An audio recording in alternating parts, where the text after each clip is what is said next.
Is Mark Zuckerberg ready to be the head of one of the world's largest public companies? With me to talk about that is David Kirkpatrick. He's the author of The Facebook Effect and also founder of the Techonomy Conference. He's interviewed Mark Zuckerberg numerous times in his past. Also staying with us is Bloomberg contributing editor Paul Kodrowski, a former equity analyst and currently an early-stage venture investor. David, let me start with you. As we were just showing, it takes a village to make a man like Mark Zuckerberg. How important has that been to him? Well, actually, I just saw on Facebook today that he had lunch with Don Graham. So, you know, he's actively engaged with those people.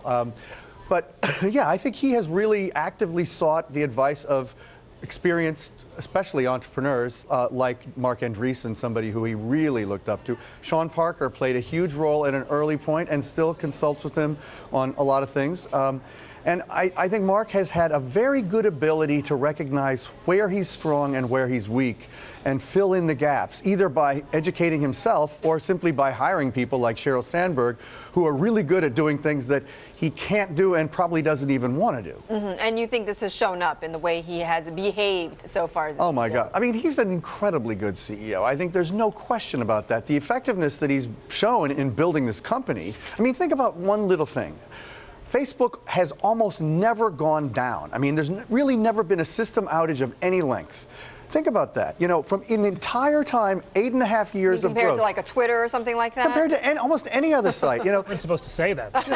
Just creating the culture that would enable that reliability takes good management. It's like just an example. You can find a lot of other examples. I know, I think he's made mistakes, but he's great. I mean, on that point, and David brings it up in part, you know, having Mark advising him, Andreessen versus Zuckerberg. That is, Mark Andreessen tells a great story where he talks about, you know, one of his first encounters with Mark, trying to give him some advice and talk to him about, you know, sort of the history of computing and everything else. And he's talking about the early days of the browser industry and what he went through. And he talks about, you know, Mosaic, which was what, you know, eventually got commercialized and turned into Netscape.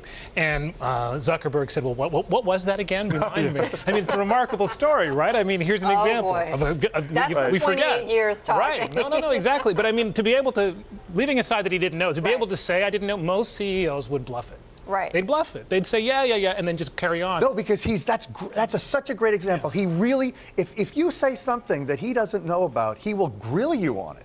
I mean, he's very easily bored, and if you say something he already knows, he will totally space out. But when you say something he thinks is interesting and new, he doesn't hesitate at all to admit, no, I don't understand that. Do you think he'll have the patience for Wall Street, for being the CEO of now a public company? I think not, but that's not as important as having people around him who will, right? And this is the story of founder entrepreneurs, is being able to surround yourself with people who right away out of the gate have the, you know, quite honestly, the stamina and the tolerance for, you know, boring quarterly issues to be able to sit there and deal with shareholders on a regular basis. That's the CFO and the ops stuff.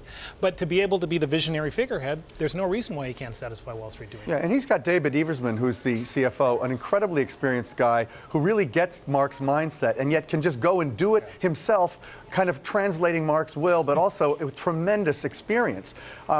So I couldn't agree more with that. Well, he's built a very successful company, and people give him a pass for a bit of his quirkiness and maybe some of his, you know, for instance, his decision to buy Instagram, you know, and gave it to the board, while, you know, where he already had made that decision. So certain types of behaviors he gets a pass for because he's built this successful company. But at what point does it become tiresome? At what point will the hoodie get tiring?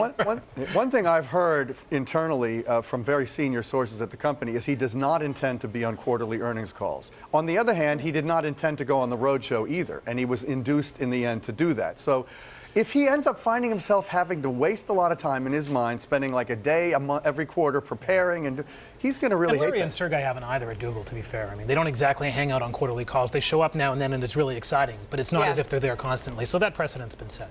Okay.